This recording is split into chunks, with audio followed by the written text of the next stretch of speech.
domestic sale of goods, producer and buyer are the same country, but in international sale of goods, they belong to different countries. Yeah. So first, in domestic sale goods, the buyer and seller they have the same nationality. It means that their place of business is in the same countries, right? In the same country. Anything else, Lee? Um, the risk involved in international sale of goods is much higher than in domestic sale of goods because Yeah, are taken to long distance. yeah, because of the long distance, so the risk in international sale goods is higher than uh, the domestic one, because of the long distance. Any other reason that cause the high risk in international sale goods besides the long distance?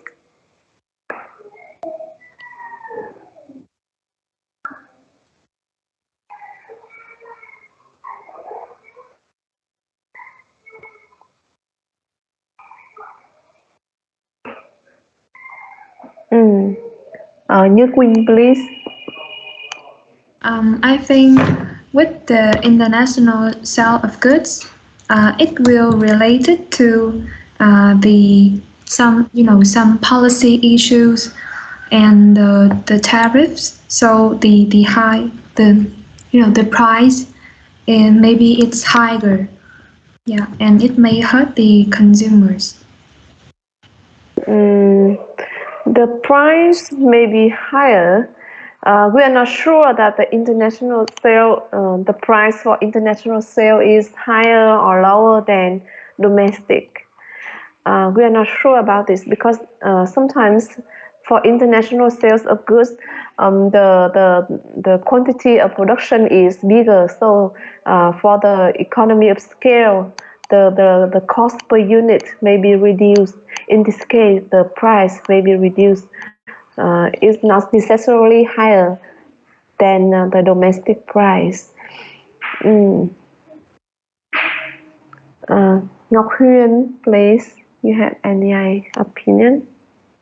I think with the domestic sale of goods, then the sellers and the buyers the sellers and the buyers have to conform to only the national laws. But with the international sale of goods, then the sellers and buyers have to conform with the law of exporter country and importer country. That means both countries. Yeah, so it's kind of more complicated, right?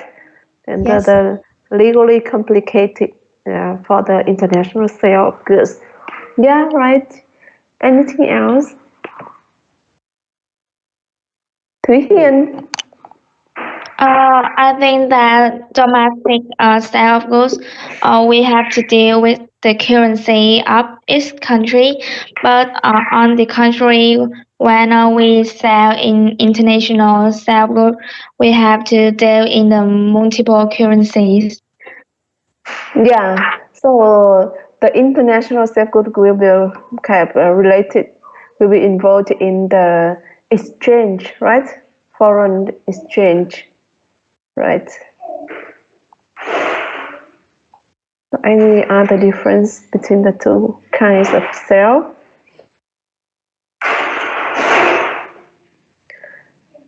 Khánh Hà, please.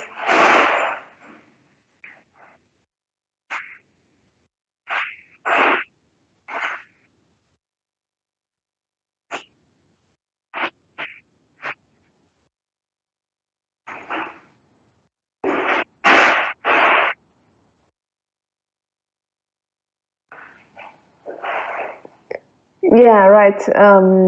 This is the procedures for import and export is more complicated than the procedure for domestic sale, because when the goods pass over the custom boundary, is has to involve in the custom clearance, right? Customs clearance, custom clearance. It means that it should be allowed by the custom authority to be exported or imported.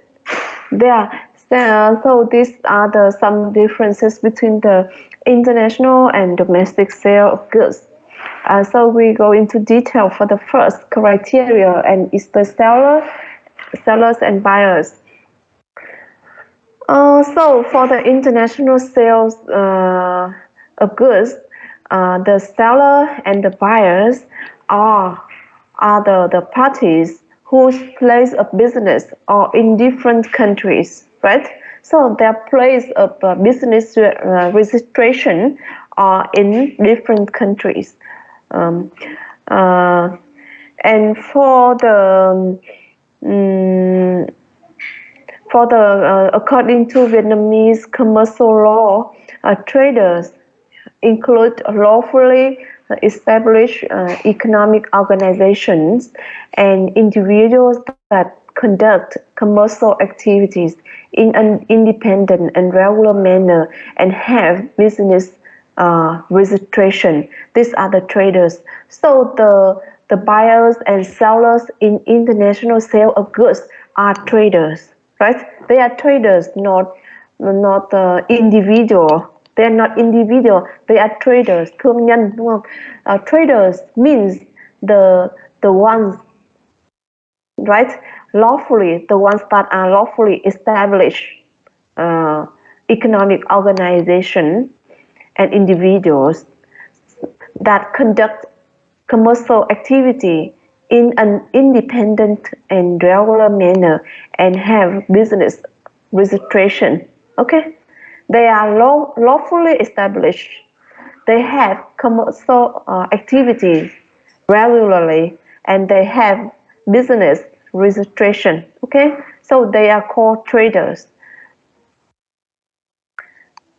So the buyers and sellers of international sale of goods are traders. Yeah, and about the regulation that for the export and import activity for Vietnamese traders that have no FDI capital, so the traders can import and export regardless of their registered business lines. Okay, so if you are a trader, you can import or export goods, okay, regardless of your business, regardless of your registered business lines. Okay, okay, and on the condition that the goods are not on the list of the goods banned from export or suspended from export and goods on the list of goods banned from import or suspended from import provided in the decree 187 and other legal documents. So in sum, it means that if you are a trader, you have the right to import and export regardless of your business of your registered business lines. Okay, and on the condition that the goods can be legally imported or exported. It means that the goods do not belong to the list of goods banned from export or suspended from export, and the goods that banned from import or suspended from import. Okay. So if you are a trader in agricultural products, right? So can you import machines? For example, packing machine? Can you?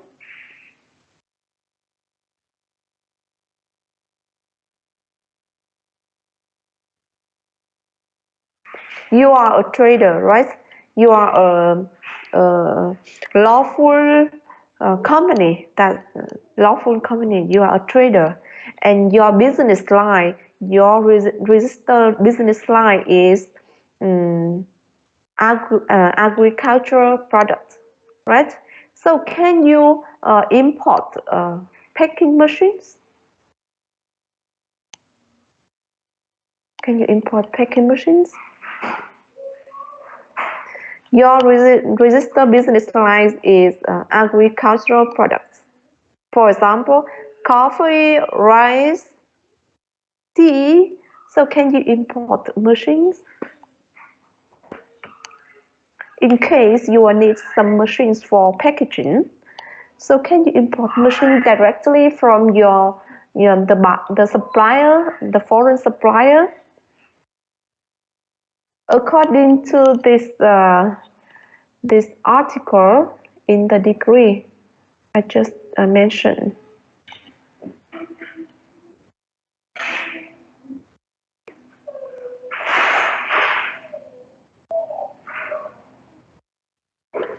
Kim Anh. I think I absolutely can import packing machine because it's not.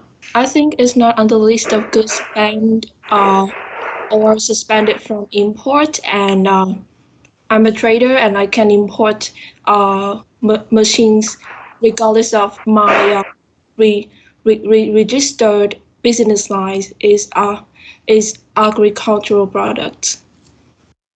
Yeah, right. So regardless of your registered business lines, you can import any products that are legally, that can be legally imported or imported. It means the products not on the list of the goods banned or suspended from import or banned or suspended from export. Okay. Miễn là cái hàng hóa đó không thuộc cả danh mục các cái hàng hóa cấm xuất khẩu hoặc là tạm ngừng xuất khẩu, đúng không? Hoặc là cấm nhập khẩu hoặc là tạm ngừng nhập khẩu. Vậy thì bạn là một cái thương nhân, đúng không? Bạn có quyền xuất khẩu hoặc là nhập khẩu bất kỳ cái sản phẩm nào, miễn là cái sản phẩm đó không thuộc danh mục cái hàng hóa cấm hoặc là tạm ngừng xuất nhập khẩu, đúng không? Và cái việc bạn xuất nhập khẩu cái hàng hóa đó là không phụ thuộc vào cái ngành nghề đăng ký kinh doanh của các bạn. Đấy. Yeah.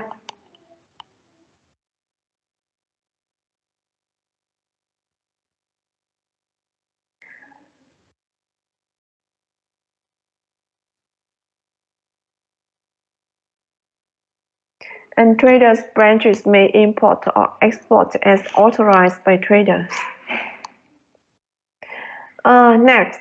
Next criteria is the commodity. So what's the commodity? What's the commodity? Commodity here is the goods that you are going to import or export, right? So the goods, the commodity must conform with the law of exporters country, importers country, and also international convention and rules. For example, the Convention on International Trade in Endangered Species of Wild Fauna and Flora, CITES. So this convention has some regulation, some agreement on the trade in endangered species, right? In endangered species of wild fauna and flora, động thực vật hoang dã, wild fauna and flora, động thực vật hoang dã. So if Vietnam became an official member of this convention in 1994. So since then, the convention's provisions have been step by step incorporated into our legal framework, and also the commodity that Vietnamese trader import or export must conform with this convention, because Vietnam is a member. So Vietnamese trader must conform with the regulation of the convention, right? So Vietnam is a member of CITES from 1994. So Vietnamese traders must conform with the law, with the regulation in the convention. Okay, So besides the international convention, the law of exporter country, sure, the commodity must conform with. For example, for the product that Vietnamese law uh, banned banned from export, banned from exportation. So the Vietnamese trader cannot export that product, right? And this the commodity also conform with the importers country laws. So it means that for the products that importers not allowed to be imported. So the Vietnamese trader and his partner cannot trade in that product. Okay.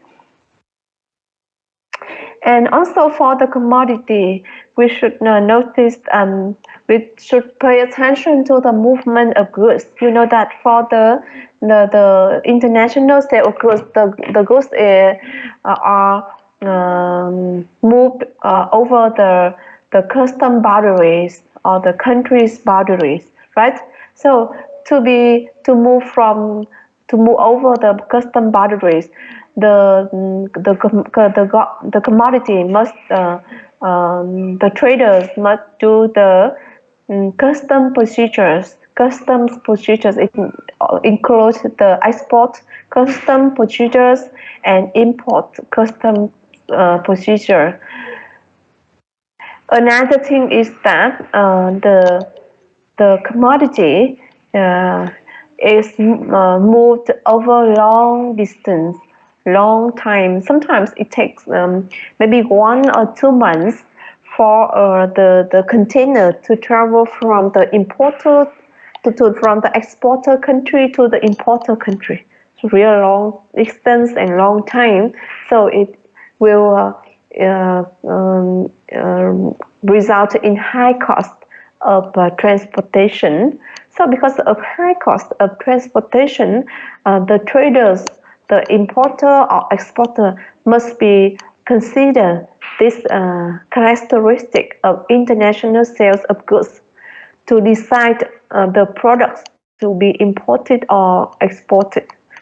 For example, such very cheap and heavy or too heavy or too big product. Maybe this product may not suitable for import or export. For example, cement. Cement is of high weight and low value. So in this case, cement should not be imported or exported because it will involve the high cost and the price it will not be very competitive in the foreign market.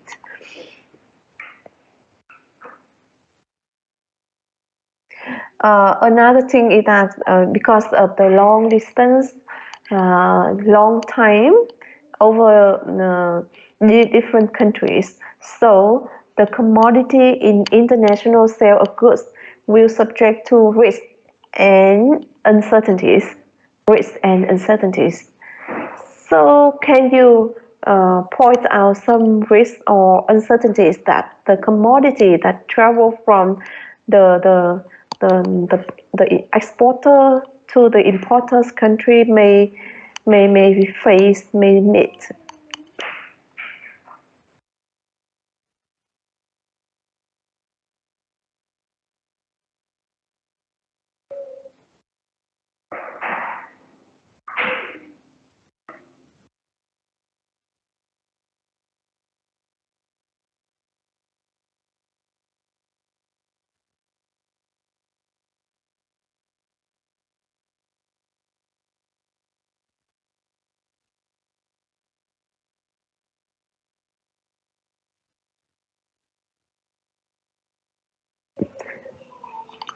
So, can you show me the risk that may occur to the commodity during its journey, during the long journey?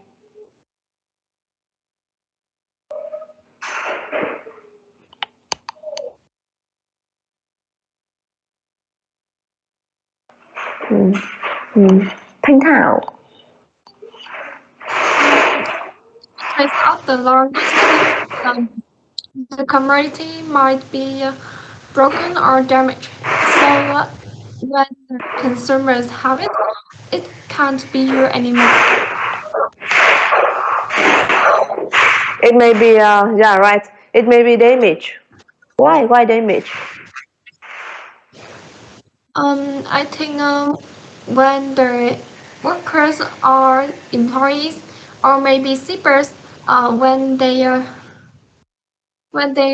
move the commodity, they are careless, so it can damage the commodity. Yeah, so maybe the process of loading or unloading, right? Load or unload the commodity to the vessel, right? It may cause me some damage to the product. Or sometimes maybe some for the reason of the vessel may sink during the journey. It may involved in some war, right? War, maybe war between the two countries. They have war, and if the vessel go into the area that the war is happening, the damage may happen to the commodity, right? So these some pictures of container ships that may have during its journey.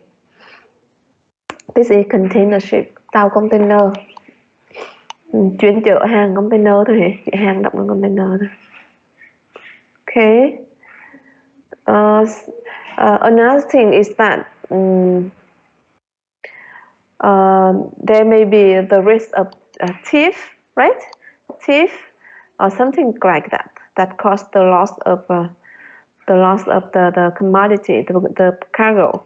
So for this risk, the trader should buy insurance. So buying insurance for import or export is very popular in international sale of goods. Okay.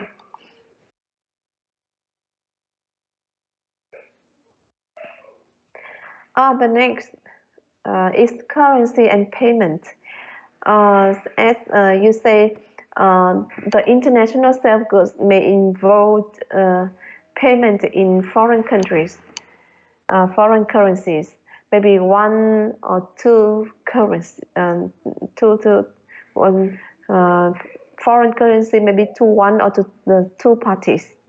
For example, if I trade with China and we use renminbi for payment.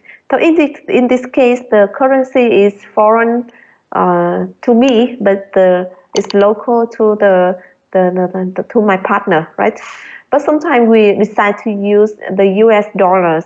In this case, they are the currency is foreign currency to the two parties, me and my partner.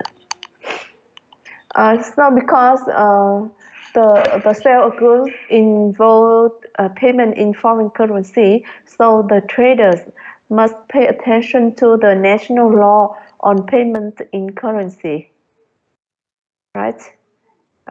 Because some countries they may have, for some countries they may have some special rules in using foreign currency in payment. So if we completely don't know about this, we may have risk in the payment. For example, if we are an exporter, we export the product to some country that the government has a ban or limit on using foreign currency or limit on international payment. In this case, we may have the risk of non-payment. Sometimes we cannot receive the payment because of this or late payment, right? And because it involves payment in foreign currency, so it will involve the foreign exchange risk. So what's foreign exchange risk? Can you explain what's that?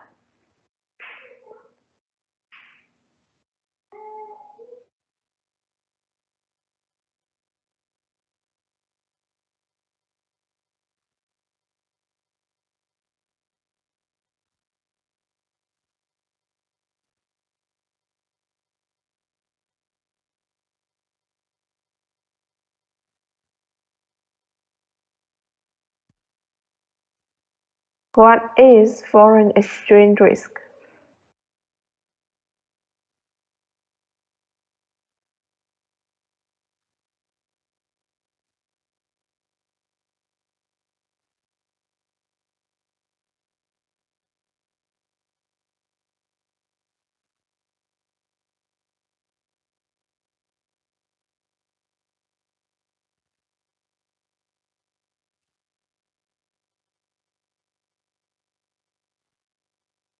Imagine you are an exporter and you are going to export a product.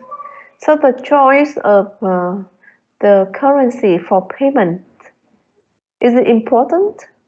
Is the choice of currency payment is important, or you can accept any currency?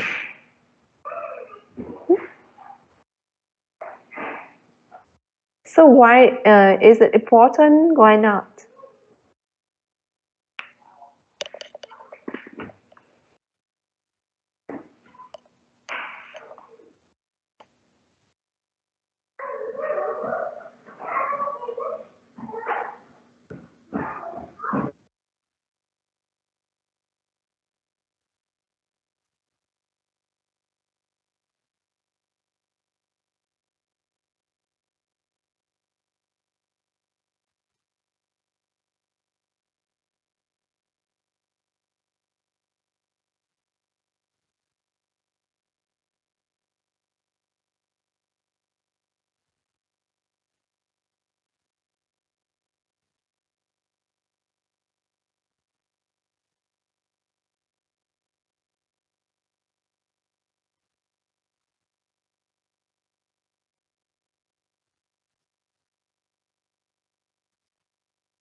Như Quỳnh.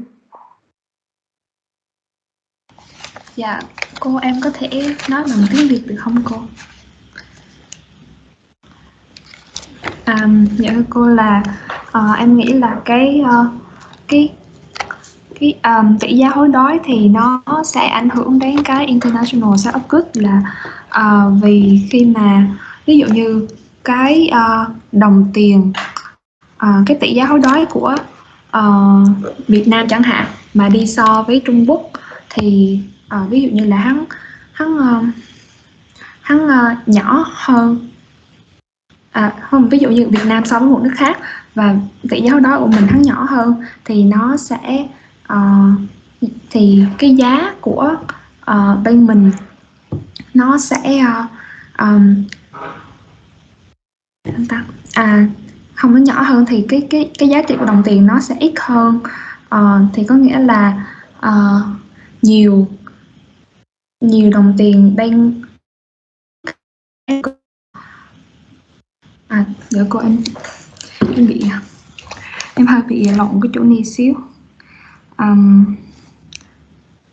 Thôi cô em nói lại, ví dụ như là cái tỷ giá hối đoái nó tăng thì nó sẽ làm cho cái chi phí sản xuất ra hàng hóa nó cũng tăng, thì làm cho cái giá của hàng hóa đó cũng sẽ tăng.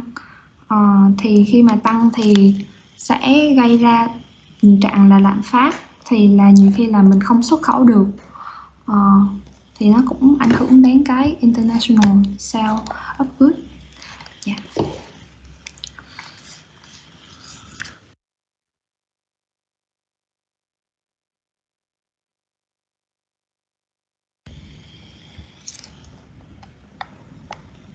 Dạ không có rõ chưa cô?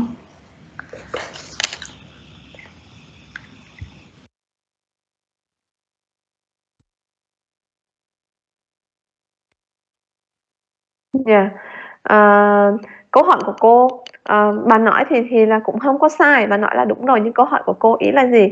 Cái rủi ro hối đoái có nghĩa là gì?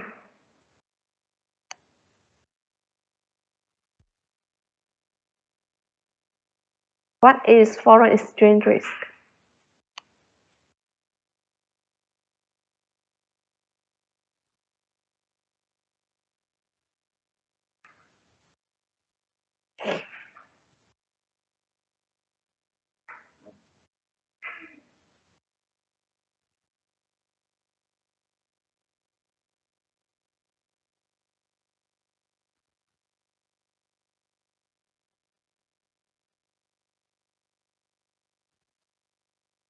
Harvey?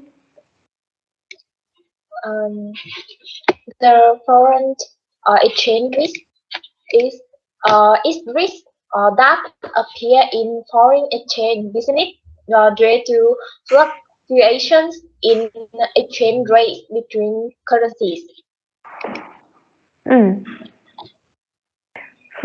Fluctuation in the exchange rate between countries, between currencies.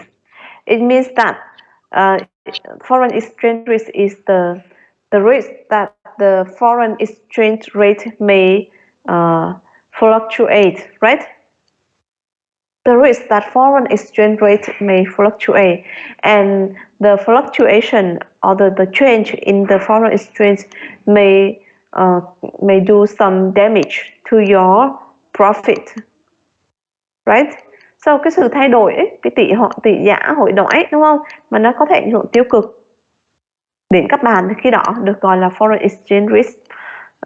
Thì cái thương mại quốc tế nó sẽ liên quan đến việc là sử dụng cái đồng ngoại tệ. Cái điều đó có nghĩa là các cái thương nhân cần phải lưu ý đến cái pháp luật quốc gia về sử dụng về cái sử dụng cái đồng tiền nước ngoài, cũng như là cái pháp luật quốc gia, cũng như là những cái rủi ro liên quan đến rủi ro ngoại hối, tức là những cái rủi ro liên quan đến cái sự thay đổi của tỷ giá hối đoái. Lấy ví dụ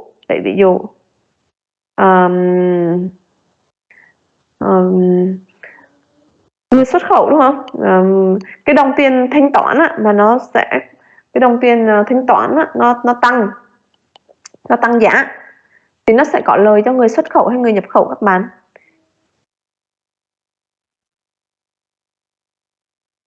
Cái đồng tiền thanh toán tự nhiên là kể từ khi ký hợp đồng cho đến khi thanh toán á, là tự nhiên cái giá tăng lên rất là cao, đúng không? Như vậy là sẽ có lời cho ai? Người xuất hay người nhập? Người nhập, đúng rồi. Người nhập hay người xuất? Cái đồng tiền thanh toán nó tăng giá thì có lời cho ai? Tức cái đồng tiền thanh toán nó trở nên đắt đỏ, đúng không? Ví dụ như là mình sử dụng đồng đô la Mỹ đi, đúng không? Trong cái bên xuất khẩu, một người xuất, một người nhập, A xuất cho B, đúng không? Thanh toán bằng đồng đô la Mỹ, đúng không? Thì bây giờ cái đồng đô la Mỹ tăng giá, đúng không? Tăng giá tương đối so với những cái đồng tiền khác. Thì khi đó ai sẽ được lời? A xuất cho B, người xuất được hay người nhập có lời? Và ai chịu thiệt?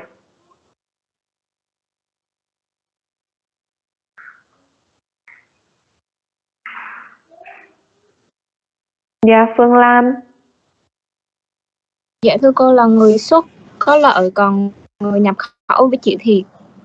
Thì đúng rồi, bởi vì người ta sẽ thu một cái khoản, cũng là cái đồng tiền đó, nhưng mà khi cái đồng tiền nó tăng giá thì cái nó quy đổi sang cái đồng nội tệ của họ thì sẽ được một khoản lớn hơn, đúng không?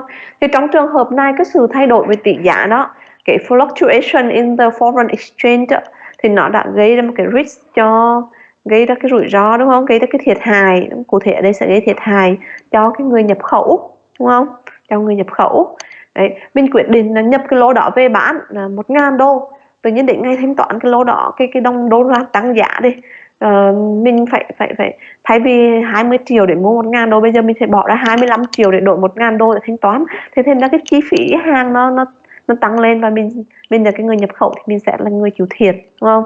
Là cái foreign exchange risk.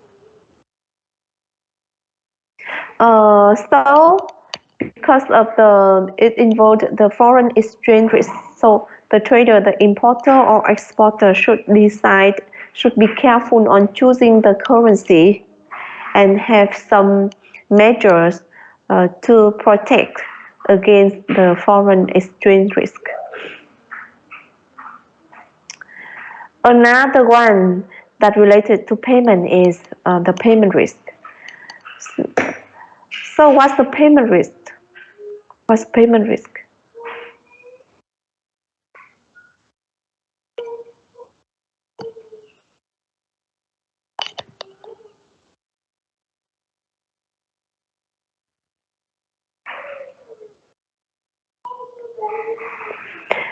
In international sale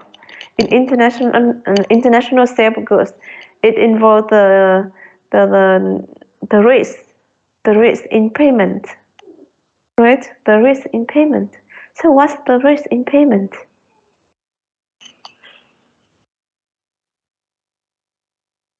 And this risk is bigger than the risk in domestic sale. Normally bigger than domestic sale.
So what's payment risk?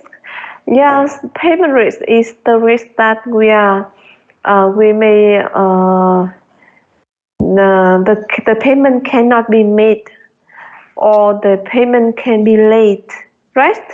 So these are the risks for related to the payment. For the international sale, the buyer and the seller may not have previous relationship, and sometimes they will have little information about the buyer or seller, the buyer's financial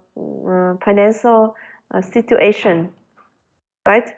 And the framework to protect the importer or exporter in international sale is not as strong as domestic law, right? So for international sale, the risk of payment is much higher. It's much higher because of we have little information, right? The second is maybe the buyer and seller may not have maybe I mean the relationship may not have a good relationship, and sometimes maybe some technical error related to the payment may occur. Maybe some technical payment, and sometimes there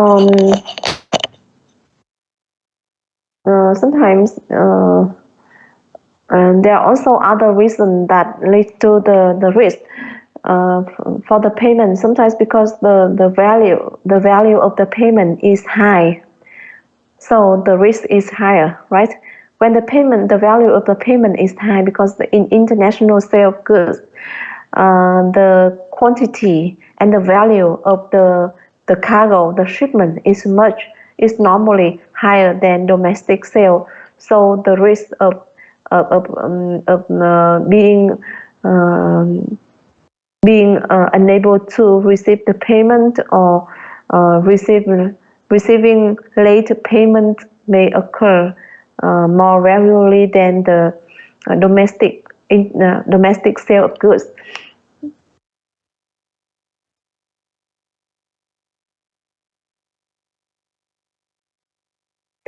The next one related to currency and payment is the method of payment. Because of the complication in the relationship between the buyer and seller, there are a variety of payment methods. Variety of payment methods for the importer and exporter to choose for their transaction. For example, here we have open account, remittance, collection. In collection, we have clean collection and documentary collection, and letter of credit. These are the methods of payment for international sale. So the traders, it means the sellers or the buyer, should consider the risk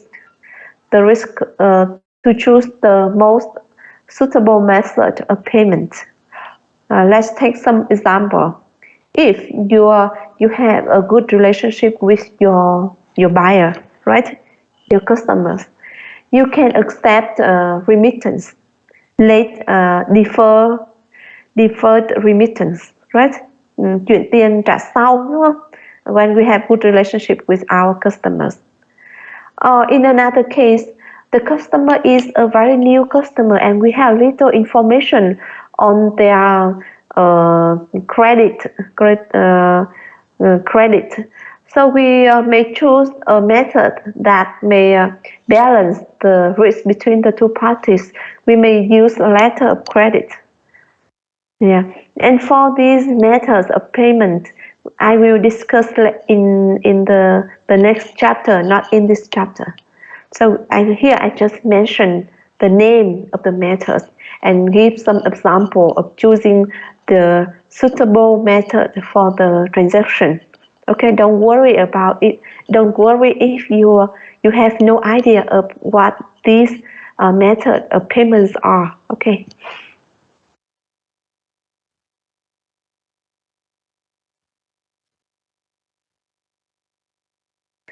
The next is the law.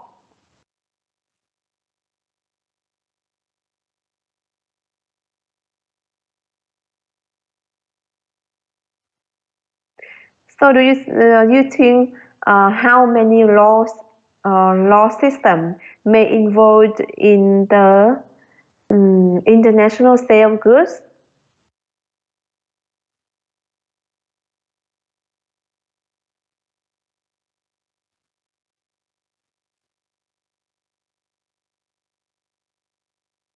Ngọc Mai.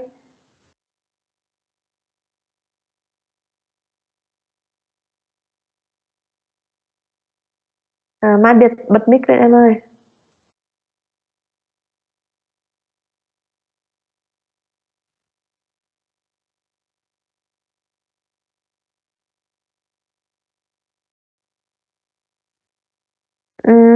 I cannot hear you so far, Mai ơi.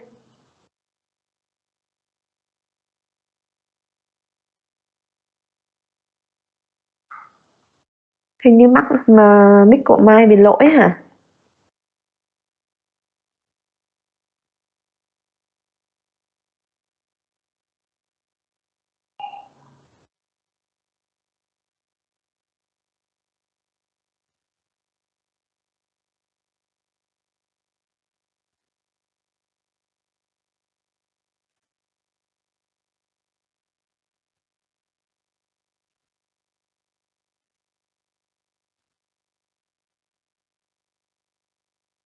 Rồi, anh, mời anh. I think about law system will affect to international sales of goods because in law system include tariff or quota. They can limit export quantity and import quantity. Yeah, so you think how many law systems may may affect the may impact the international sale, the transaction, I mean, how many? One or two? I think one. Yeah, you think one. So which law system may affect the transaction?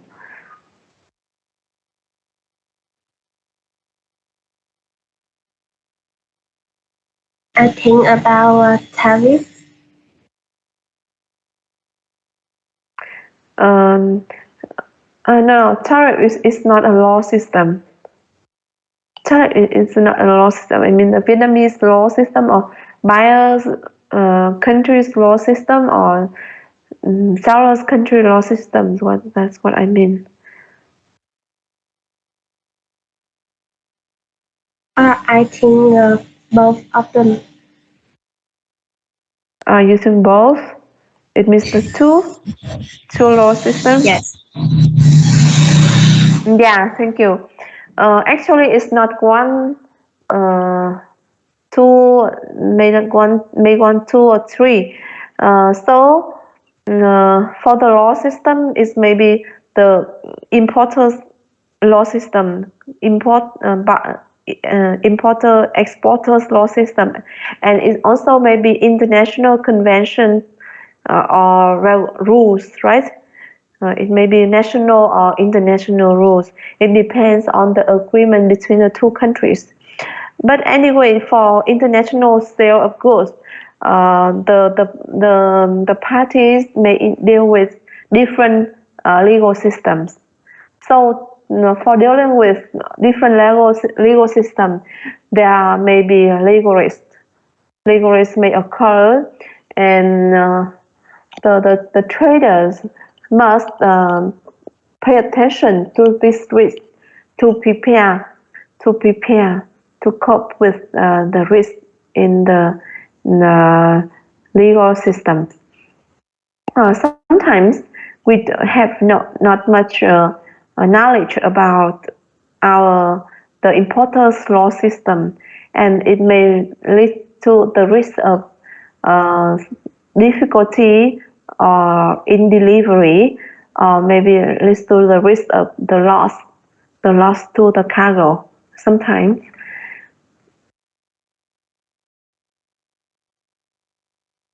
And the both parties must follow different law documents and trade practices from national to international law. International. It means that there are some national law documents, for example, the law documents of the importer countries and the exporter country, and the trade practices between the two countries. And sometimes it's the international rules that may regulate the transaction between the two countries. For example, we are a member of CISG, as I told you earlier. So if we are a member of CISG, our transaction must conform with the CISG, right? We must pay attention to the regulation in CISG. Otherwise, we may have some problem with our transaction.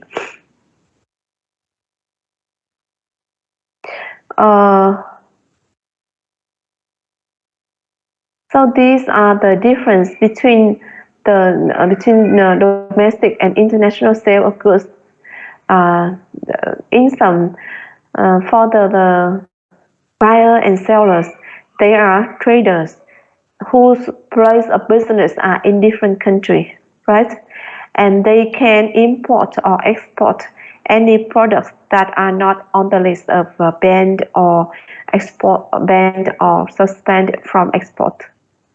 For the commodity must conform with the law of importer and exporter country and other international convention and rules.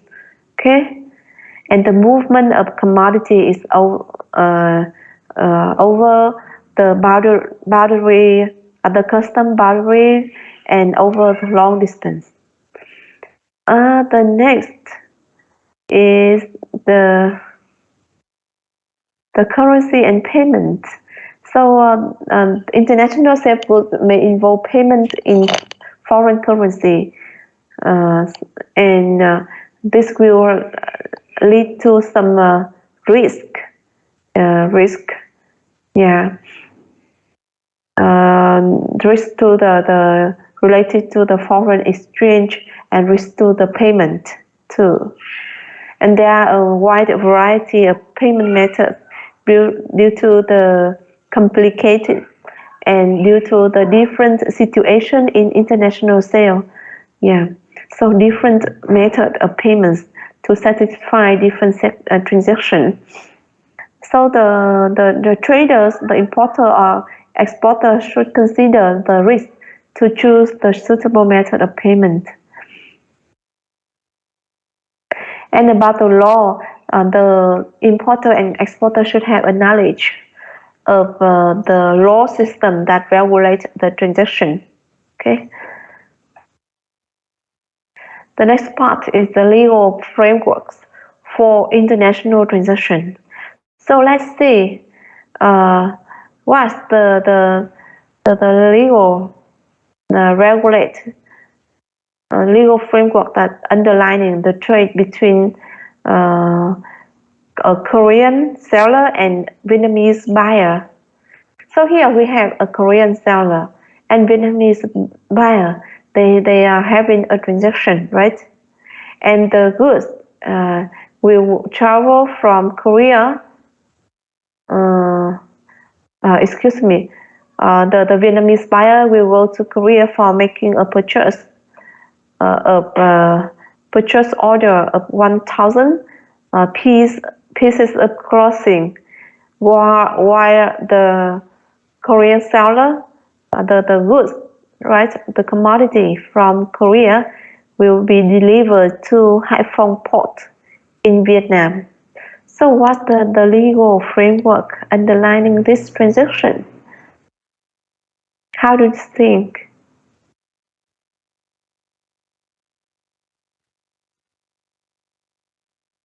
In this case, do you think that Vietnamese law or Korea law will regulate this transaction, or maybe any international convention or law can regulate this transaction?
Khánh Hà.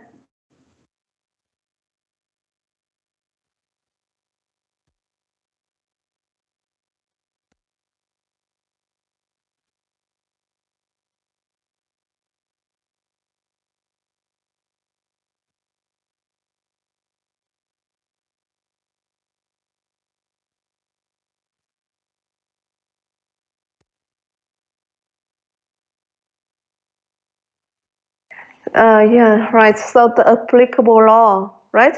The applicable law that regulates the transaction is agreed in the contract, and this quite depends on the agreement between the two parties.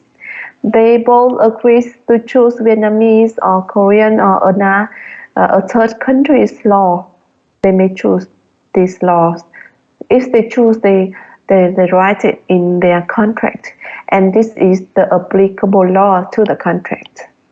Yeah, that's the applicable law. And about the the legal framework that may regulate somehow to this transaction. Let's see.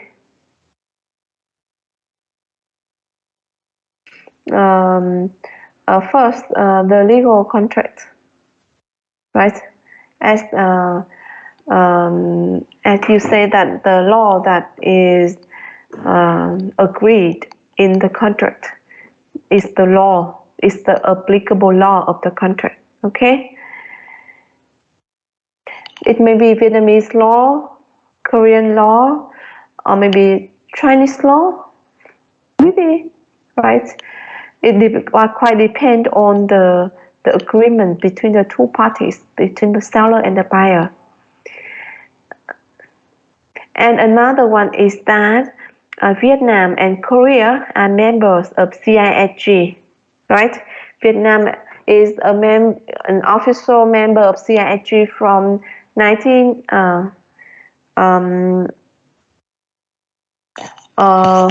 2007. So from that the year, the Vietnamese trader must conform with the regulation in this convention. So when Vietnam and Korea are members of CISG, the international sale contract must conform with this contract too. And in case the two parties did not agree on the applicable law in the contract, they may agree on the applicable law later, right? Later. And in case even later they have no agreement on the applicable law, the court or the arbitrators, arbitrator là trọng tài á, the court là tòa án đúng không? The court or arbitrators who will resolve the dispute will decide the applicable law to the contract. Nếu như mà thông thường á, cái luật điều chỉnh hợp đồng về cái này, applicable law là luật điều chỉnh hợp đồng, thì sẽ được thỏa thuận ở trong cái hợp đồng, hai bên sẽ thỏa thuận. Nhưng mà trong trường hợp trong hợp đồng không có thỏa thuận á, thì trong những xảy ra cái tranh chấp, trong quá trình xảy ra tranh chấp thì khi đó người ta mới cân đến cái luật để mà điều chỉnh thôi. Nếu như mà không có tranh chấp gì xảy ra thì hai bên có thể là họ làm thôi, có thể họ thực hiện hợp đồng thôi, họ không cần phải viện dẫn đến luật.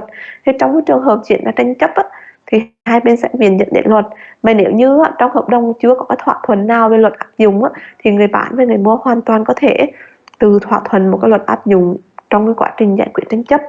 Nếu như mà thậm chí lúc đó người bán và người mua cũng không thỏa thuận được cái luật áp dụng, thì khi đó cái cơ quan giải quyết tranh chấp, cụ thể ở đây là trọng tài hoặc tòa án, họ sẽ xác định cái luật điều chỉnh vào nơi ký kết, nơi thực hiện hợp đồng chẳng hạn, để mà hoặc là phụ thuộc vào cái địa điểm, cái nơi đăng ký kinh doanh của người bán hoặc là nơi đăng ký kinh doanh của người mua để xác định cái nguồn luật điều chỉnh cho cái hợp đồng đó. This is the legal frameworks for international sale contracts. Okay. Another one is the movement of goods. Movement of goods. The legal framework is for the movement of goods is that because the goods is moved from the importers from the exporting country to the importing country, so the customs law of the two countries are related. because it's passed over the custom boundaries of Vietnam and also passed through the custom boundary of Korea. So it has to do the custom clearance in Vietnam and also in Korea. It means that it has to conform with the custom law of Vietnam and Korea too, right? But conform with the customs law of the two countries. Yeah. So this is the framework for the movement of goods. And you know that Vietnam and Korea are members of WTO. So because member of WTO, we have to conform with the agreement in WTO. Vietnam has been an official member of the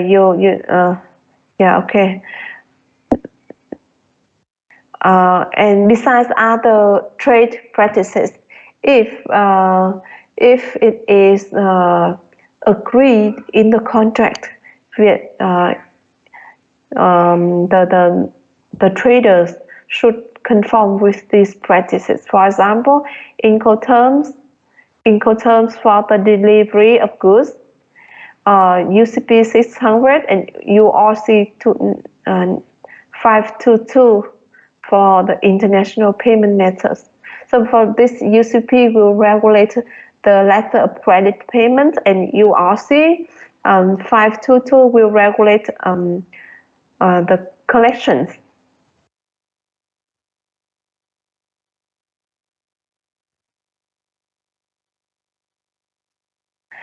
Next is for the trade disputes. So which law is applicable when there is a dispute over quality of the goods, right? For example, and where to resolve the dispute? This quite depends on the negotiation between the two countries in the contract, right? And if there is no such agreement in the contract, the two parties can negotiate later during their implementation of the contract, right? And sometimes the arbitrator or court of Vietnam and arbitrators or court of Korea, maybe the one to resolve the dispute.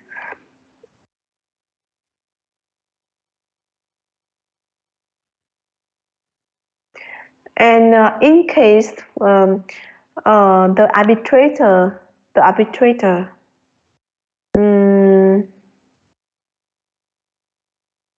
has some award to the Korean, for example, Vietnamese arbitrator. The chosen arbitrator is Vietnamese arbitrator, and in case the Vietnamese arbitrator has some award to the Korean seller, award ở đây có nghĩa là cái bản án đó, đúng không? Cái tuyên án đó, của cái trọng tài Việt Nam dành cho Korean seller, cho người bán ở nước ngoài. Vậy thì liệu cái award by the arbitrator in Vietnam có được công nhận, có được recognized và enforced và được thi hành ở Hàn Quốc hay không? Đó, một cái vấn đề đặt ra như vậy. Vậy thì cái câu trả lời ở đây là gì? Thì đối với trong trường hợp mà mình xét xử bằng tòa án, bằng court, đúng không? Bằng court, thì cái việc công nhận và thi hành cái phán quyết của tòa án ở nước ngoài đó, thì có thể bị hạn chế. Nó phụ thuộc vào cái thỏa thuận giữa hai nước Việt Nam và Hàn Quốc như thế nào. Còn tuy nhiên khi sử dụng trọng tài để mà xét xử thì khi trọng tài mà người ta tuyên án á, người ta có cái gọi là cái phán quyết á, chính xác hơn là phán quyết, xin lỗi các bạn, phán quyết á. Thì khi người ta có cái phán quyết thì liệu cái phán quyết đó có được thi hành đối với cái người mua ở nước ngoài hay không? Vì trong khi đó trọng tài của Việt Nam, thì câu trả lời là ở đây là bởi vì là Việt Nam và Hàn Quốc đều là thành viên của Công ước New York 1958. Mà Công ước New York 1988 là cái công ước về gì? Về công nhận và thi hành các cái phán quyết của trọng tài nước ngoài. Thì khi mà các cái quốc gia đã là thành viên của công ước này, thì khi phán quyết của trọng tài nước này thì nó đều có hiệu lực thi hành ở các cái nước thành viên còn lại. Do đó là nếu như giải quyết tranh chấp bằng trọng tài á, thì cái việc thi hành các cái phán quyết của trọng tài nước ngoài là được thực hiện nếu như các cái nước thành viên đó, các cái nước xuất khẩu và nhập khẩu đó họ là thành viên của Công ước New York. Thì cụ thể ở đây là Việt Nam và Hàn Quốc đều là thành viên của Công ước New York. Do đó nếu như trọng tài Việt Nam có phán quyết đối với người bán ở Hàn Quốc thì cái phán quyết này sẽ được recognized và enforced in Korea, sẽ được công nhận và thi hành ở Hàn Quốc và ngược lại. Còn như lúc nãy mình nói, trong trường hợp sử dụng tòa án để mà giải quyết tranh chấp á, thì cái việc mà có công nhận và thi hành cái phán quyết của tòa án hay không á, và nó phụ thuộc vào cái thỏa thuận song phương, đúng không, về công nhận và thi hành phán quyết của tòa án nước ngoài giữa hai cái quốc gia này. Còn Công ước New York thì bây giờ cái số lượng thành viên nó rất là lớn, khoảng 160 thành viên. Vậy thì những cái nước mà đã là thành viên cũng gần hết tất cả các nước trên thế giới rồi, đúng không? Chỉ còn thiếu khoảng 50-60 nước gì đó nữa thì tất cả những cái nước là thành viên của Công ước New York thì đều bắt buộc phải công nhận và thi hành cái phán quyết của trọng tài nước ngoài. Nếu như mà cái dân trong quốc gia, các cái thương nhân quốc gia của họ thì đều được có cơ chế là bắt buộc thi hành. Các bạn, cái chỗ này các bạn có thể khó hiểu không hề? Bạn nào khó hiểu có thể gọi lại nghe.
Any questions?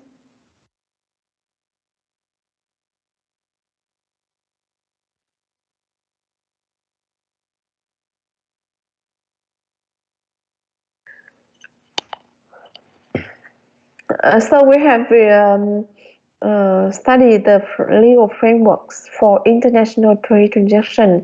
First, for international sale contract. Second is for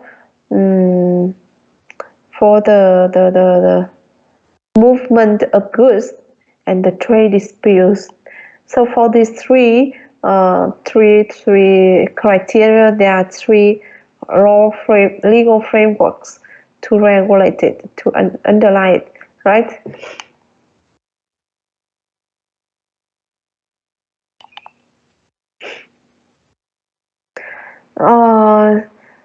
So to review the international treaties, here we can have CIS3 1980. This has been uploaded onto your learning. Okay, as you check your learning, you will see some documents and slide handout for you for the 5 chapters. The next is New York Convention. New York Convention about the recognition and enforcement of the awards of foreign arbitrators. For the WTO agreements and many others. These are the international treaties.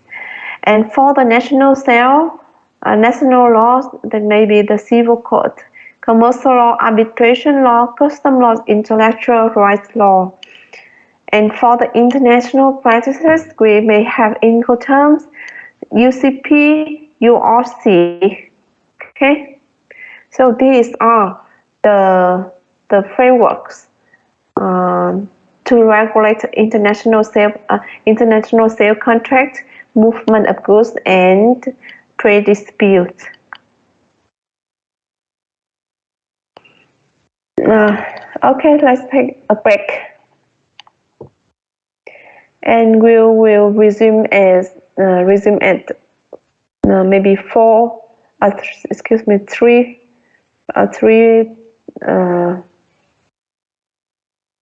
Okay, 5 past 3.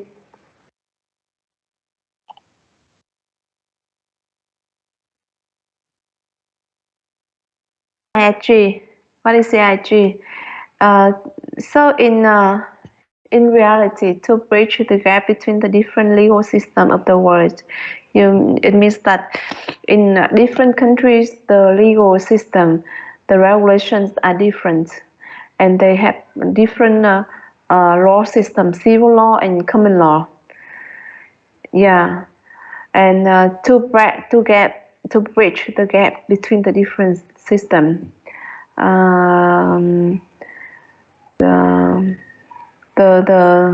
A uniform law for the international sale of goods was created, right? This is the uniform law for the international sale of goods. It's easier for the importer and exporter to do business thanks to this uniform law for the international sale of goods. And CIG deemed to be incorporated into any otherwise applicable domestic law, which respect to a transaction in goods between parties from different contracting states. And this convention allows exporter to avoid the choice of law issues. You know that sometimes normally in during the transaction, the importer and exporter has to face with the issue of choice of law. Yeah. So with the appearance of CIG, the exporters don't have to choose the law. Instead, they just use CIG. Yeah. So when the importer and exporter has a knowledge of what CIG means, what are the regulations in CIG, it's easier for them to do the business, to do the transactions.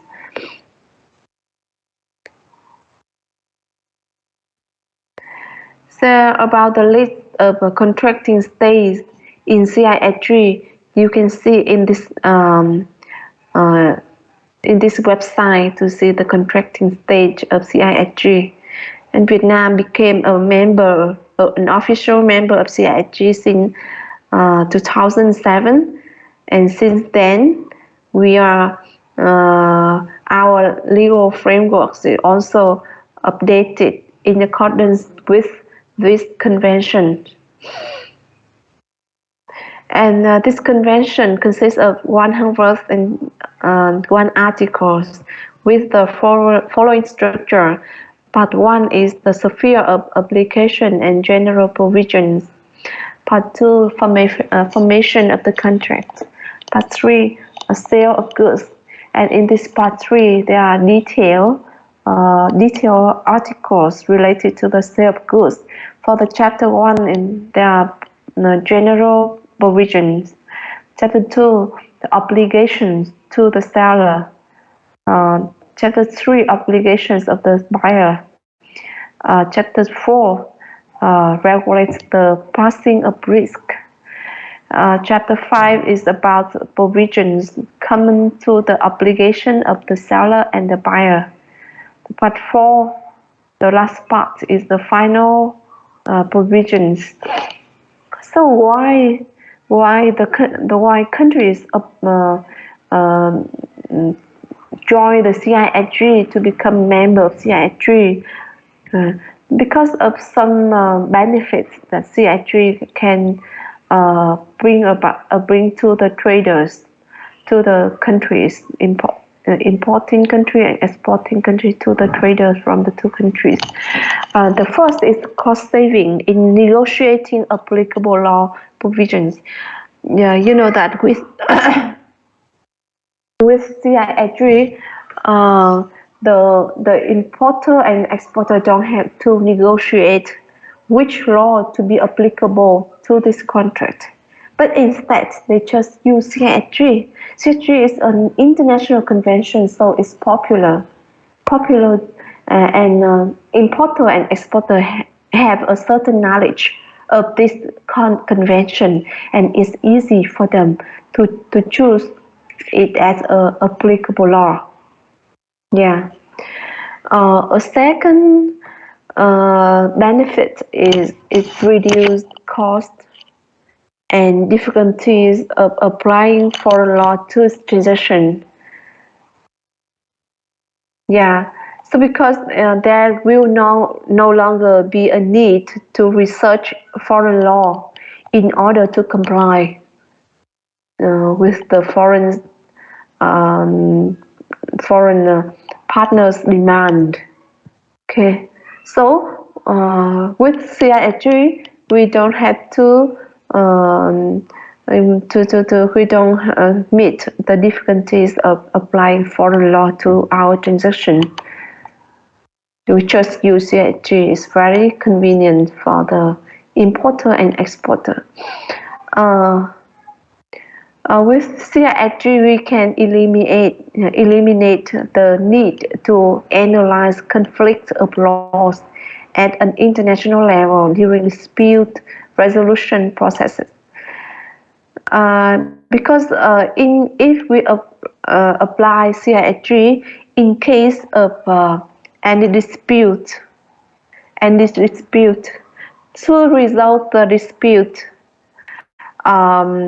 normally importer and exporter have to analyze the conflict, the difference between the importer's law and exporter laws and applicable laws. But with CISG, importer and exporter don't have to do that. They just apply CISG. CISG is will automatically apply in most cases. Yeah. And this convention also provides access to modern rules drafted with modern issues in mind, because it is updated, and it is updated to the current issue of international law, a neutral law. It's not importers' law or exporters' law, but it's neutral to the different parties. So this can help to equalize the playing ground. Yeah, equalize the playing ground. So if use importers' law as the applicable law, is the give more preference to the importer. Otherwise, if we use exporter law, this will give preference to the exporter. So if we use a neutral law of an international law, it will equalize the playing ground. Okay.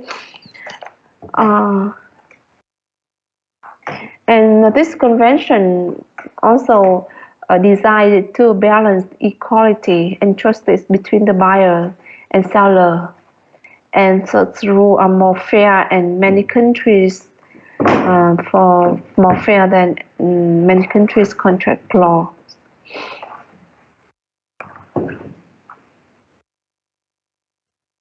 Yeah. Nói tóm lại là gì? Ở đây mình tóm lại thì cái công ước viên 1980 này để áp dụng cho cái hợp đồng mua bán hàng hóa quốc tế là sẽ giúp cho các bên giảm thiểu được cái chi phí và cái thời gian trong việc là phải đàm phán, đúng không? Đàm phán một cái luật để mà làm luật điều chỉnh của hợp đồng, đúng không? Bây giờ họ không cần đàm phán, họ không cần phải lựa chọn. Giả sử như tôi đàm phán, tôi muốn lựa chọn luật của Việt Nam mà luật áp dụng chẳng hạn, tôi phải trải qua quá trình thuyết phục cái đối tác của mình, đúng không? Hoặc là đối tác của tôi muốn lấy luật của một nước nào đó làm luật áp dụng chẳng hạn, thì hai bên phải đàm phán, đúng không? Bởi vì là cái luật áp dụng nó sẽ ảnh hưởng đến cái quyền lợi, trách nhiệm, nghĩa vụ của cả hai bên. Mà với công ước V1980, tức là có một cái công ước chung về mua bán hàng hóa quốc tế rồi, thì nó sẽ giúp các bên giảm cái chi phí đó. Cái nữa là nó có thể giúp giảm được cái chi phí trong việc là nghiên cứu, đúng không? Nghiên cứu áp dụng một cái luật nước ngoài đó. Bây giờ mình không cần phải mất công phải tìm hiểu cái luật gì cả. Giả sử nếu như không có một cái công ước chung, bây giờ trong cái giao dịch sử dụng mình là nhà xuất khẩu, bây giờ dùng cái luật của nước người mua làm cái luật điều chỉnh cái hợp đồng chẳng hạn, khi đó mình phải nghiên cứu luật nước người mua, đúng không? Bây giờ có một công ước viên thì bây giờ mình cũng phải tìm hiểu cái luật, nghiên cứu những cái nguồn luật khác. Công ước viên cũng giúp làm rõ cái sự khác biệt, cái sự conflict, đúng không? Cái sự mâu thuẫn giữa các cái nguồn luật khác nhau. Và với công ước viên thì chúng ta không phải gặp những cái mâu thuẫn đó, và nó sẽ tự động áp dụng cho mọi cái tình huống.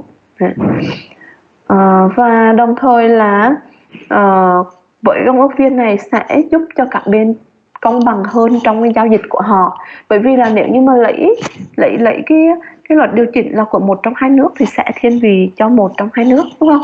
Hoặc là lấy của một nước thứ ba thì có khả năng là cái luật đó nó gần với một trong hai nước hơn, thì cũng sẽ thiên vị cho một trong hai nước đó hơn. Và trong khi đó công ước viên họ đã được thiết kế rất là fair cho tất cả các bên, đúng không? Rất là cập nhật, rất là fair cho tất cả các bên. Thì việc sử dụng công ước viên này sẽ cân bằng cái quyền lợi, đúng không? Và đảm bảo cái sự công bằng cho các bên hơn so với sử dụng luật quốc gia. So when to apply CISG? Normally, when both parties are located in countries that are members of CISG, as in my example, Vietnamese trader and Korean trader, and while Vietnam and trader are members of CISG, so in this transaction, CISG is automatically applied.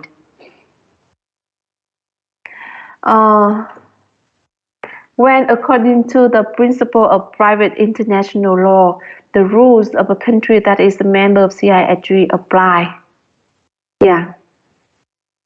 When, according to the principles of private international law, the rules of a country that is a member of CISG apply.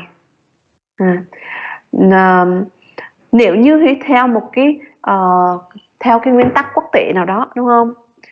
Mà theo cái nguyên tắc đó thì luật của một cái nước, tức là có thể nước người mua hoặc nước người bán, là được áp dụng. Thì nếu như nước người mua hoặc nước người bán đó là thành viên của CISG thì CISG cũng được áp dụng luôn. Các bạn hình dung được không? Okay, the next case is when the party agree that CISG will apply. Cái điều này thì rất là hiển nhiên rồi. When the two parties agree that CISG will be the applicable law of this contract, so it will show the applicable law of this contract. Okay? Or when the organ resolving a dispute decide to apply CISG. But as I told you earlier, if the court or the arbitrator they decide to apply CISG, so CISG will be applied. So these are the cases to apply CISG. Any question?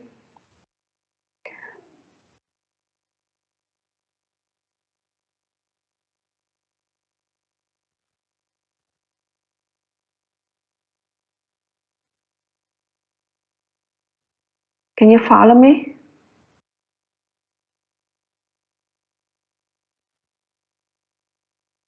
Yeah, thank you. Bạn nào không hiểu thì hỏi, hoặc raise hand, hoặc là mở mic lên hỏi nghe. So you all understand, right?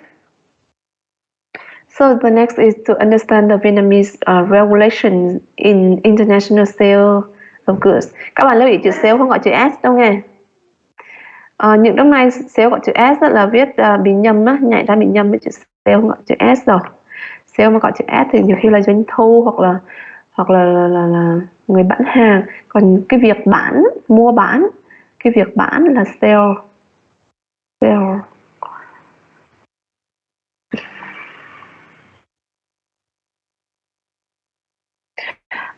First is for foreign trade activities. Foreign trade activities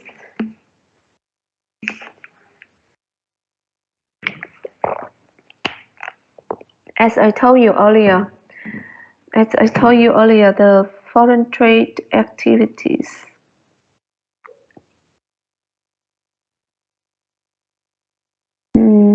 here, right? I told you earlier, foreign trade activities according to law on foreign trade management means activities related to the international exchange of products in the form exchange of goods in the form of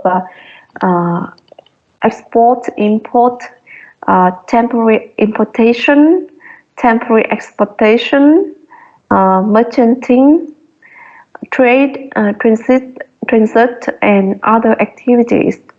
So here internet foreign trade activities. We have international import for export. International temporary import for re-export means tạm nhập tái xuất. Cái thuật ngữ tiếng Việt của nó là tạm nhập tái xuất. According to Commercial Law 2005,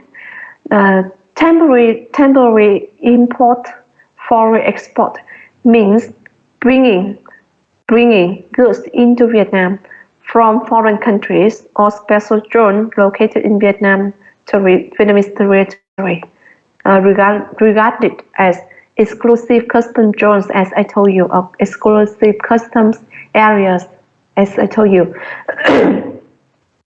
and re-export the same goods out of Vietnam with the completion of the custom procedures for importing and exporting.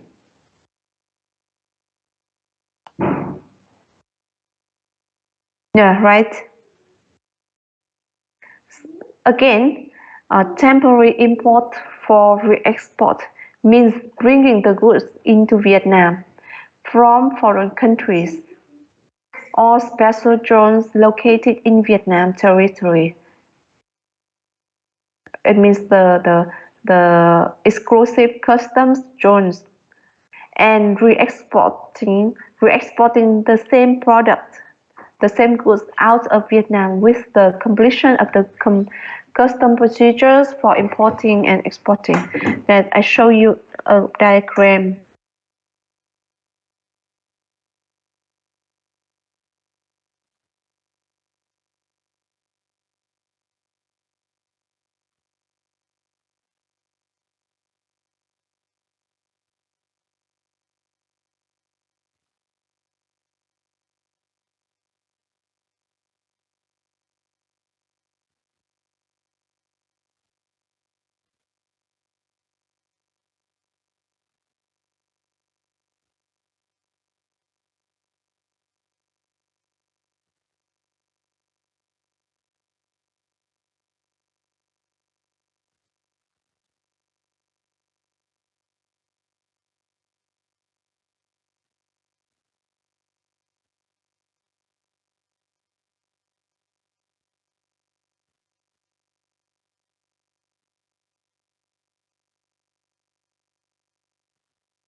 Xin lỗi các bạn, quên bật mic. Rồi cái phương thức tạm nhập tái xuất thì các bạn xem tạm cái tiếng Việt nghe. Temporary import for re-export, tạm nhập và tái xuất. Có nghĩa là cái người trung gian họ sẽ tạm nhập khẩu một mặt hàng, sau đó họ lại tái xuất khẩu cái mặt hàng đó đi. Thì các bạn có biết vì sao mà người ta sử dụng cái phương thức tạm nhập tái xuất để làm gì không? Vì sao cần phải tạm nhập xong rồi tái xuất đi? Để làm gì vậy?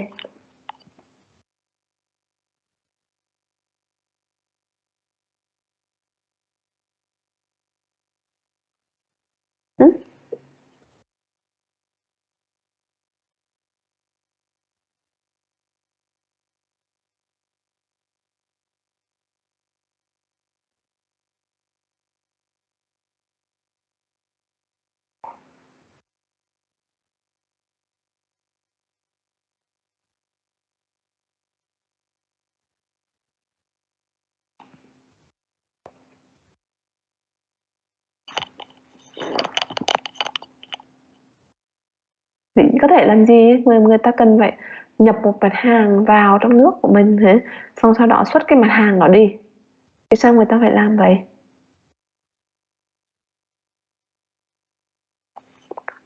Tức là có thể có cái tình huống nào mà người ta có thể làm như vậy, để thực hiện cái nhiệm vụ này.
Theo các bạn là làm gì? Kích thích giao thương, sản xuất. Thông thường á, cô lấy ví dụ như là cô cần mua một món hàng. Ok, Hoàng Lâm. Dạ, thưa cô là theo em nghĩ là họ thực hiện việc tạm nhập này để đầu tiên là tạm nhập vào một nước nào đó để thực hiện tiến hành bảo hành và bảo trì trước khi đưa đến các nước cuối cùng để thực hiện việc mua bán. Và mục đích thứ hai nữa là trước khi đưa đến một nước cuối đó để mua bán thì chúng ta tạm nhập vào một nước trung gian ở giữa để nhằm mục đích là trưng bày để cho một người tiêu dùng ở các nước đó có thể tiếp cận được thông tin rõ ràng hơn về các sản phẩm đó, và cũng như là để kết cầu ở các nước đó trước khi chúng ta sẽ xuất khẩu đến cái nước cuối cùng cần những mặt hàng để thực hiện mua bán đó. Dạ. Vâng, em nghĩ thế ạ. Đúng rồi, cảm ơn Lâm. Tức là có thể là mình tạm nhập một cái mặt hàng vào, nếu như cái mặt hàng đó là mặt hàng tham dự hội chợ triển lãm ở nước của mình chẳng hạn, đúng không? Thì người ta có thể tạm nhập vào cái mặt hàng đó vào, xong lại xuất khẩu đi. Hoặc là cũng có thể là người ta tạm nhập một cái mặt hàng vào để người ta sửa chữa, đúng không? Sau đó người ta lại xuất khẩu cái mặt hàng đó đi. Nhưng mà cũng có tình huống là có thể là người ta mua đi hoặc bán lại một cái mặt hàng nhằm kiếm lời. Cô lấy ví dụ như cô có thể mua hàng từ Trung Quốc, đúng không? Đem về nước mình, sau đó cô sẽ bán cho Lào, cho Trung Quốc, xin lỗi, cho Campuchia chẳng hạn. Đó, thì đó là cái việc mà tạm nhập và tái xuất. Và cái việc tạm nhập tái xuất như các bạn lưu ý ở đây là có cái customs procedure import and export, phải làm thủ tục thông quan hải quan, thông quan nhập khẩu và làm thủ tục hải quan xuất khẩu. Đó, thì cái việc tạm nhập tái xuất này là như vậy. Yeah.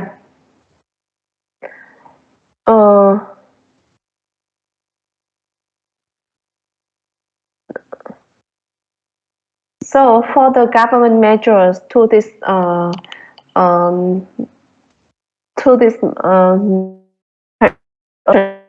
you see the article 39, 40, 41, the law on foreign trade management. Okay, and for the custom clearance, you check with the article 82, 83, 84 in consolidated documents. Okay, and the next trade activities is temporary export for re-import. Temporary export for re-import.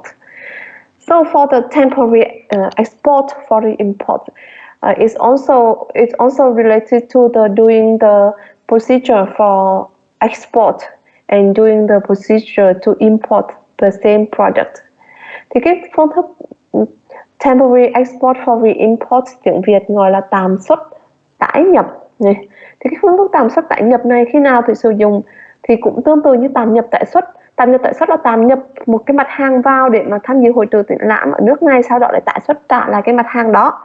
Còn đối với cái phương thức còn đối với phương thức tạm xuất tải nhập thì có thể là mình tạm xuất một cái mặt hàng ra nước ngoài để tham dự hội chợ triển lãm, hoặc là tạm xuất một cái mặt hàng ra nước ngoài để mà sửa chữa bảo hành, sau đó mình lại nhập khẩu cái mặt hàng đó trở về nước của mình, thì làm cái thủ tục temporary export for re-import, tạm xuất tải nhập.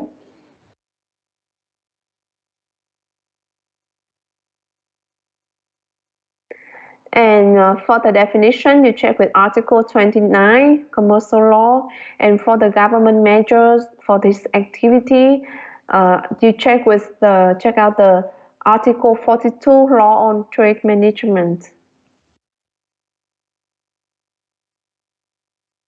The next trade activities is merchanting trade, or we can call it border gate transfer of goods. Border gate transfer of goods. This means chuyển khẩu. Tiếng Việt người ta gọi là phương thức chuyển khẩu. Khẩu ở đây là cửa khẩu đó, đúng không? Phương thức chuyển khẩu. Thì for its definition, you can check with the article 32 Commercial Law 2005. The border gate transfers of goods means the act of purchasing goods from one country or territory in order to sell to the another country or outside or territory outside the territory of Vietnam in order to sell the goods to another country without conduct procedures for import into Vietnam and for export out of Vietnam. So merchanting trade or border gate transfer goods is similar to import for re-export, but the main difference here is the custom procedure. For the border gate transfer of goods, the trader don't have to do the procedure for import and export. And for this government measures, you check with the Article 42, 43 Law on Foreign Trade Management. You can see this diagram to see this activity, border gate transfer of goods. The exporter, importer. This is the middle country. Maybe the middle country, the re-exportation, the re-exporter, right? Nước xuất khẩu, nước nhập khẩu đó. Còn đây là cái người mà tái xuất, người trung gian á. Thì đối với cái phương thức chuyển khẩu thì nó sẽ tương tự như là tạm nhập, tái xuất. Nhưng mà một cái khác biệt cơ bản á, là nó sẽ không có cái việc làm thủ tục hải quan nhập khẩu vào cái nước trung gian, tức là vào Việt Nam, và cũng không có làm thủ tục hải quan xuất khẩu cái hàng hóa đó ra khỏi Việt Nam. Vì sao là như vậy? Vì sao là như vậy? Thì bởi vì á, đối với cái phương thức chuyển khẩu này á, thì hàng nó có một số luồng đường đi mà nó không có qua biên giới hải quan của Việt Nam, do đó không cần phải làm thủ tục nhập khẩu vào và nhập khẩu ra khỏi Việt Nam. Đường đi của hàng là gì? Thì cách thứ nhất á, là hàng có thể đi thẳng từ nước xuất khẩu sang nước nhập khẩu. Lấy ví dụ, cô mua hàng từ Trung Quốc để bán cho Campuchia, cô cho hàng bay thẳng từ Trung Quốc sang Campuchia, đúng không? Không cần đi qua Việt Nam. Như vậy là không có cái việc là làm thủ tục nhập khẩu vào Việt Nam, và cũng không có làm thủ tục xuất khẩu ra khỏi Việt Nam. Cách thứ hai á, thì hàng có thể đi qua nước trung gian nhưng mà không có qua biên giới hải quan của nước này, đúng không? Hàng có thể ghé vào cửa khẩu, có thể ghé vào kho ngoại quan. Các bạn nhớ kho ngoại quan không? Tức cái kho mà nằm ngoài biên giới hải quan của mình, nó là được coi là một khu vực hải quan riêng đó. Thì hàng hóa có thể ghé vào Việt Nam mà gửi ở cái kho ngoại quan này, chứ không làm thủ tục nhập và không làm thủ tục xuất ra khỏi Việt Nam. Đấy. Đó là phương thức chuyển khẩu.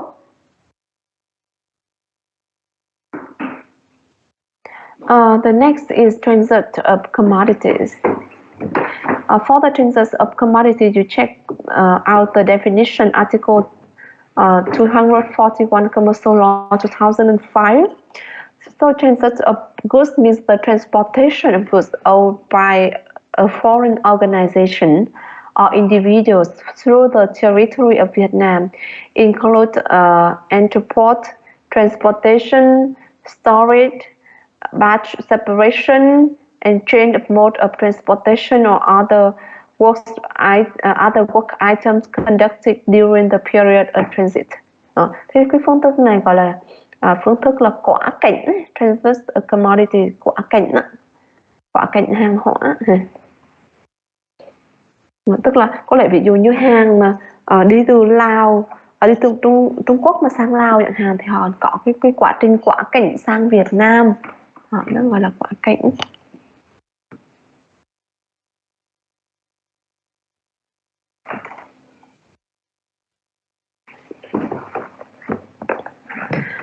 For the custom clearance, you check out the Article 44, 45, 46, and 47 Law on Foreign Trade of Vietnam.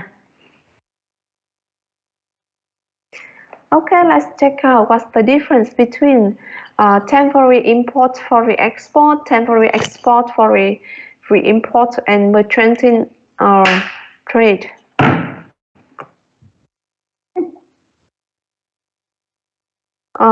First, for the purpose,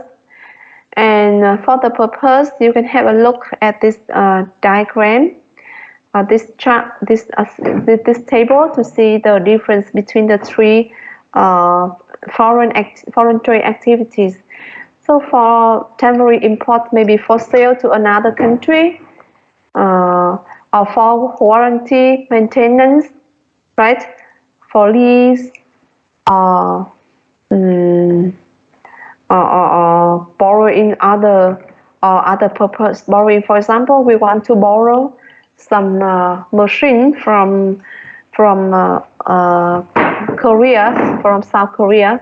We may do the procedure for temporary import the machine to use, and then we re-export the machine to the owner, to the foreign owner. And for the temporary export, this activity is normally for warranty, maintenance, repair, production, construction, lease, borrowing, display or exhibition, and other purposes. For the mercantile trade, the purpose here is to mostly for sale to another country, right? For sale to another country, we buy for resale. And yeah, this is the difference of purpose between the three activities. Next is the criteria. Next criteria is the import-export custom clearance. We say yes with the temporary import, foreign export, and temporary export, foreign import here, right? And for the mercantile trade, no. For the custom inspection, custom supervision, we say yes for temporary import, yes for temporary export, and no custom inspection for mercantile trade. But yes for the custom supervision. For the route, the route for the temporary import is from country A to Vietnam. Then Vietnam to country B is the buyer, right? This temporary import for re-export. Normally buyer, sometimes receiver, consignee. If the purpose is warranty, maintenance, lease, or borrowing, so A and B should be the same country, right? A and B is the same country. And for the temporary export, from the route maybe should be from Vietnam to country A, and then from the country A import back to Vietnam. Yeah.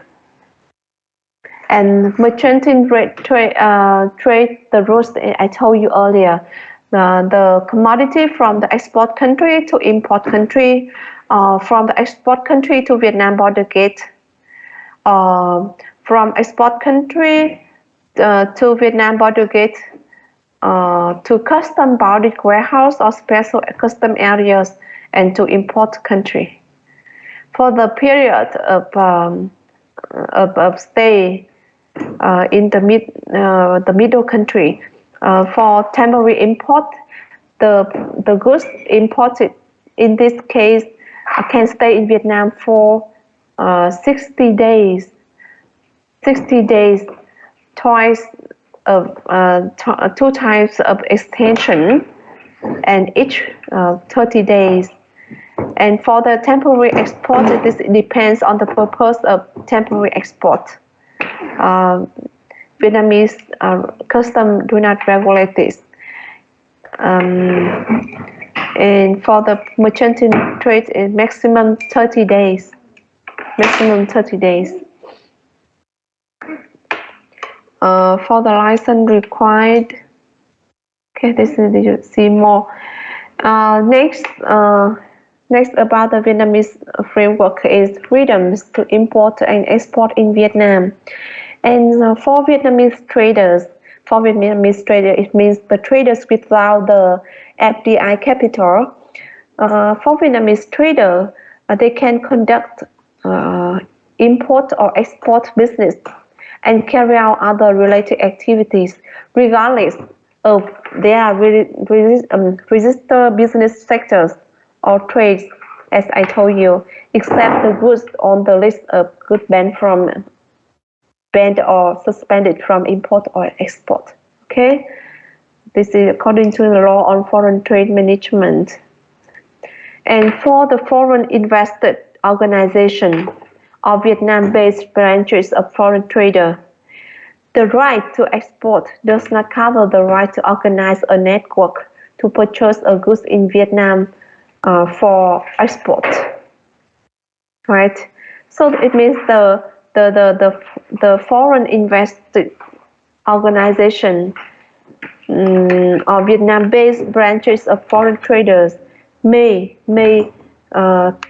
have the right to export, but this right does not cover the right to organize a network to purchase the goods in Vietnam for export. Okay. And the right to import does not cover the right to organize or participate a network to distribute the goods in Vietnam. It means that it can import, but it does not have the right to distribute the goods in Vietnam.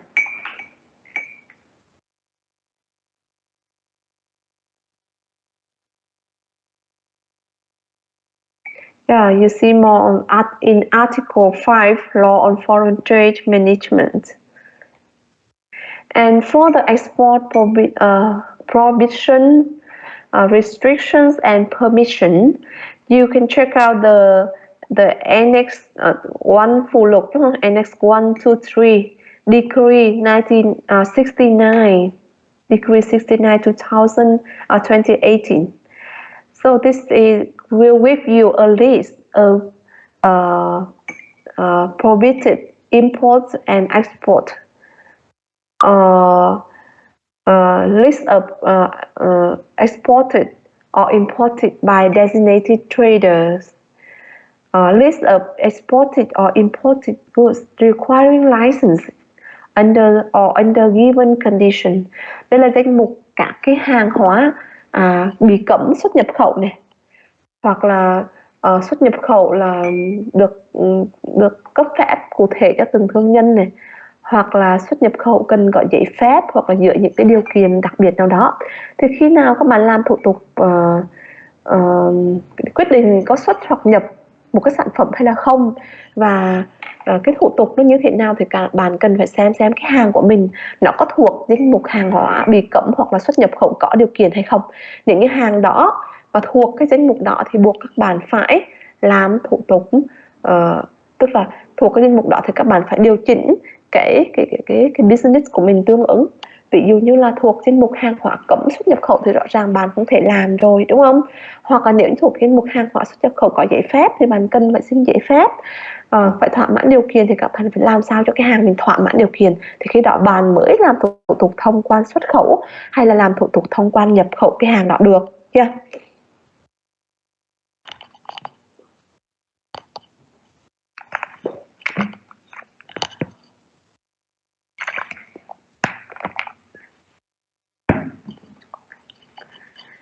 The next is the process of international trade transaction. This process includes several steps. The first is to do international market research, including selecting goods, markets, suppliers, and then decide on the business objectives. When we finish all of this, we may enter into the transaction. We negotiate, we sign contract and implement the contract. So in this, in the next chapter, chapter 2, we will study how to draft a contract, how to draft and sign a contract. Okay.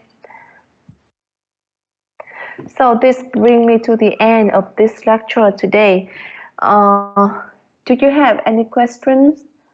If you find some difficulty in following me, you can have some raise your opinion. You can have voice for me to adjust my lecture.